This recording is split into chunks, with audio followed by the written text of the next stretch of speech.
Selamat siang semuanya. Kami merupakan kelompok G dari Etika Profesi kelas B. Di sini kami akan melakukan presentasi mengenai kuliah Etika Profesi yang bertemakan Etika Bisnis dalam Teknologi Informasi. Untuk mempermudah penjelasan, di sini saya akan melakukan em, share screen. Share screen.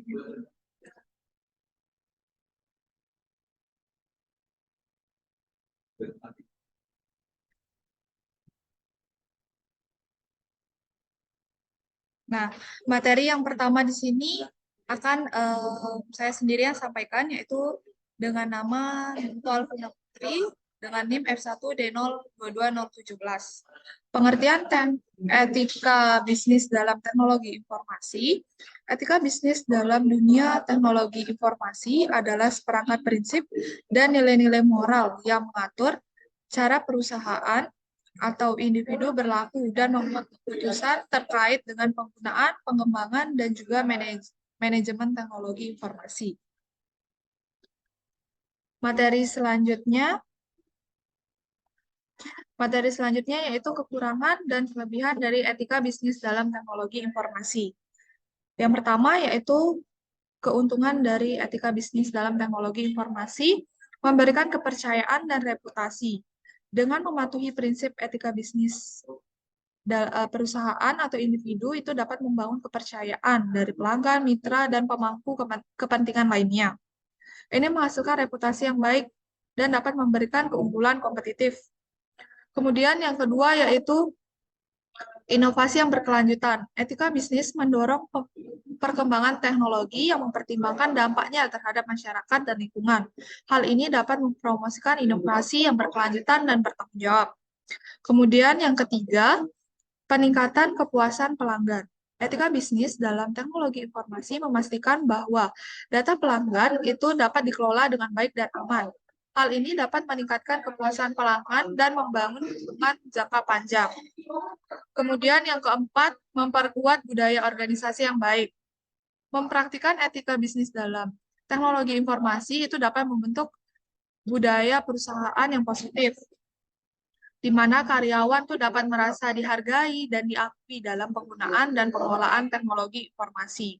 Nah, dengan menerapkan etika bisnis dalam teknologi informasi, perusahaan atau individu dapat memaksimalkan manfaat dan juga dapat meminimalisir resiko akan dampak negatif dari pelanggan, masyarakat, dan lingkungan. Untuk materi kerugian atau kekurangan akan disampaikan oleh teman saya selanjutnya.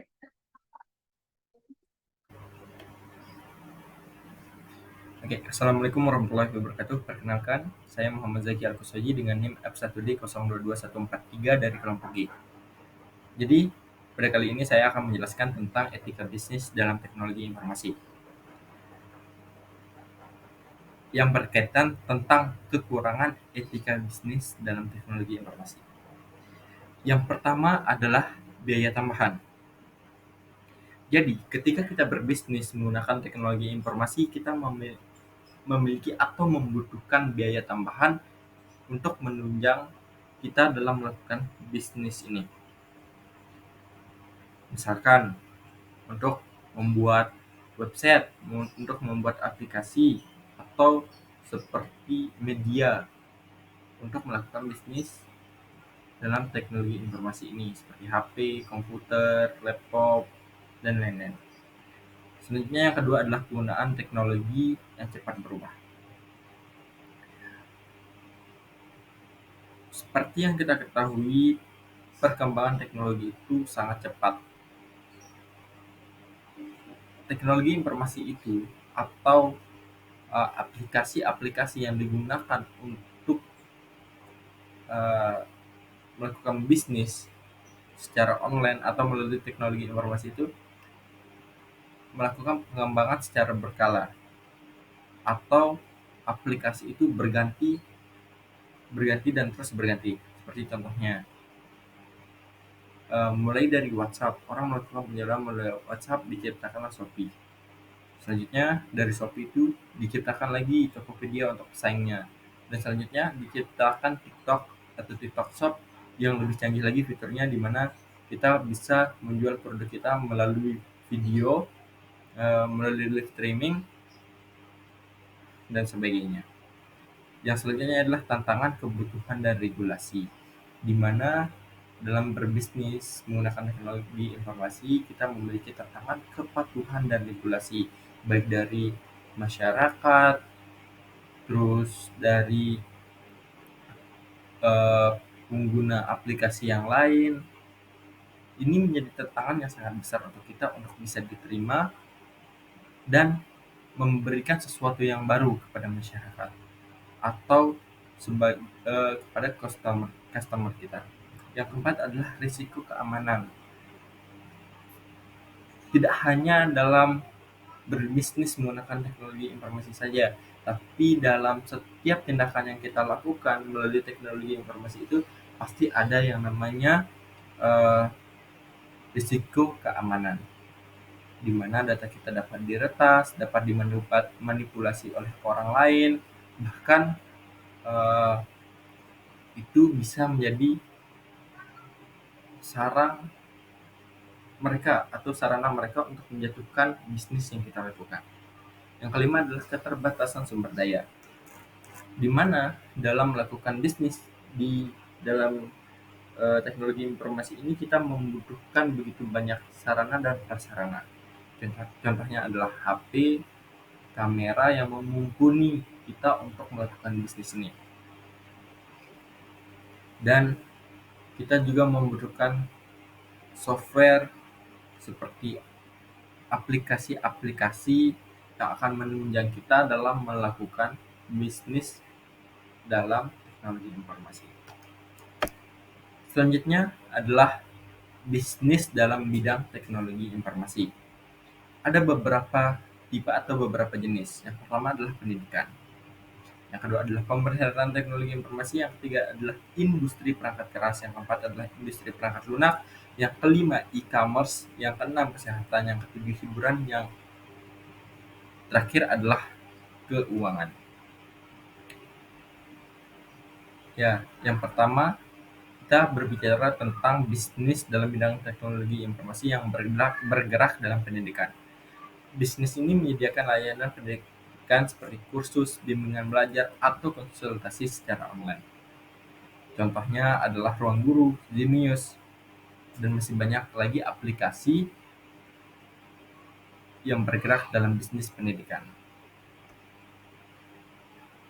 Selanjutnya adalah pemeliharaan teknologi informasi, di mana bisnis ini menyediakan layanan pemeliharaan yang berkaitan dengan teknologi informasi, seperti instalasi, perbaikan, upgrade, backup, atau recovery.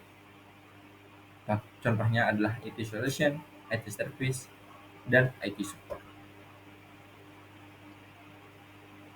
Yang ketiga adalah industri perangkat keras. Industri perangkat keras adalah bisnis yang bergerak dalam produksi, distribusi, atau penjualan perangkat keras yang berkaitan dengan teknologi informasi. HP, laptop, printer, scanner, kamera, dan masih banyak lagi. Yang keempat adalah industri perangkat lunak. Bisnis ini bergerak dalam pengembangan distribusi atau penjualan perangkat lunak yang berkaitan dengan teknologi informasi, seperti sistem operasi yang biasa kita kenal dengan OS, seperti Windows, eh, terus ada Linux, ada eh, Apple,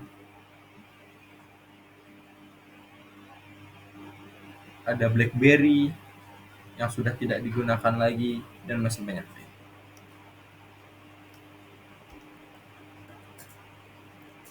Yang selanjutnya adalah bisnis kesehatan. Bisnis kesehatan sekarang tidak hanya bergerak secara langsung. Sekarang bisnis kesehatan itu sudah terjun ke dalam teknologi informasi, di mana mereka memanfaatkan atau mengikuti perkembangan zaman.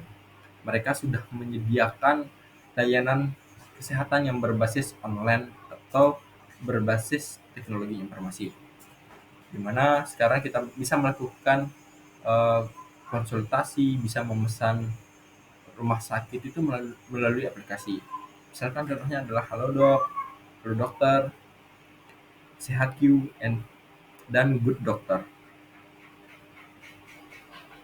Selanjutnya yang keenam adalah e-commerce. Bisnis ini menjual barang atau jasa secara online melalui platform digital. Contohnya Shopee, Tokopedia, Lazada, dan Aladdin.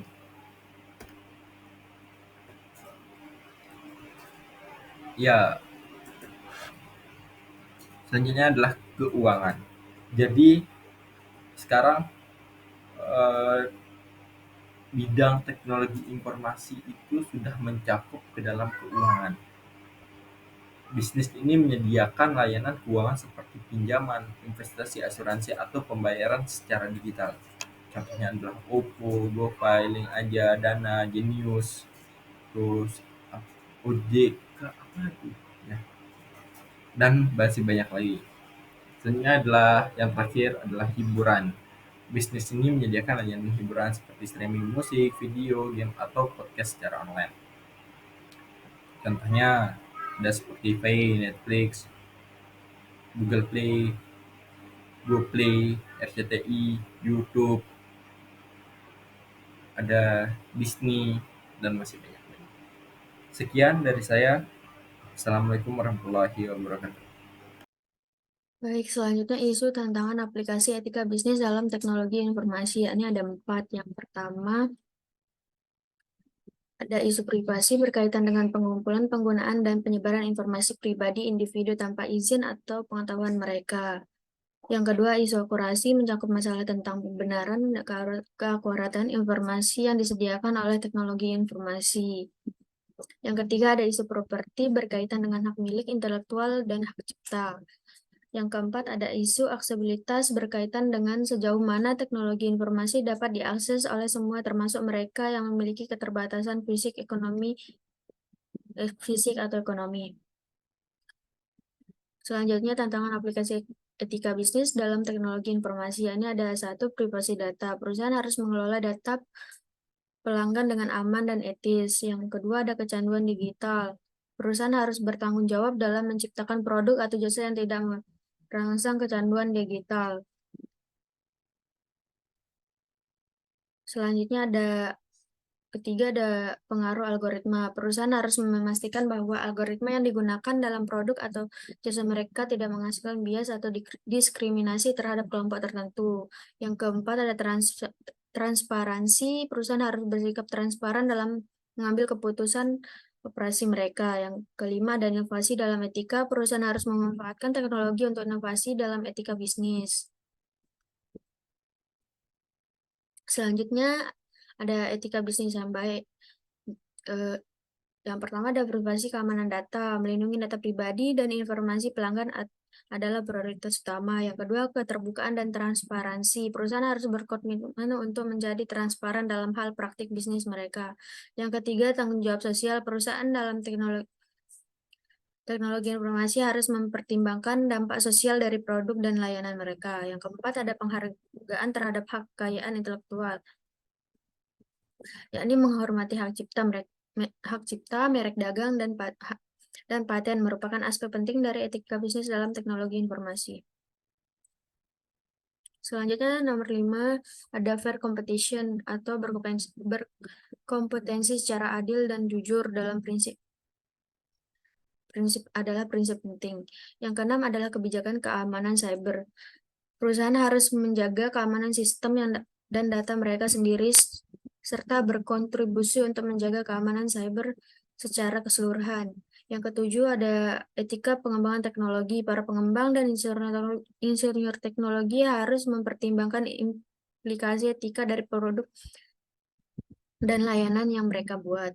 Yang kedelapan ada kepatuhan terhadap hukum dan peraturan. Perusahaan dalam teknologi informasi harus mematuhi semua hukum dan peraturan yang berlaku.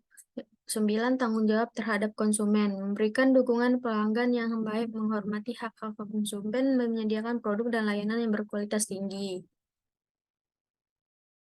Saya Gusti Vanessa Nugra Putri dengan NIM F1D 223-1008. Di sini saya akan melanjutkan menjelaskan materi tentang contoh pelanggaran etika bisnis dan cara penanganannya. Yang pertama, saya akan menjelaskan contoh pelanggaran etika bisnis. Pertama, ada pelanggaran privasi data. Pelanggaran privasi data ini terjadi di mana data pribadi pengguna aplikasi transportasi online di Indonesia tidak terekspos dan dibagikan secara tidak sah kepada pihak ketiga, mengancam privasi pengguna. Kedua, ada penyalahgunaan data pengguna.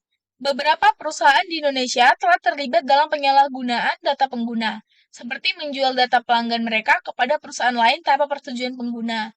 Kemudian ada penyebaran berita palsu atau hoax.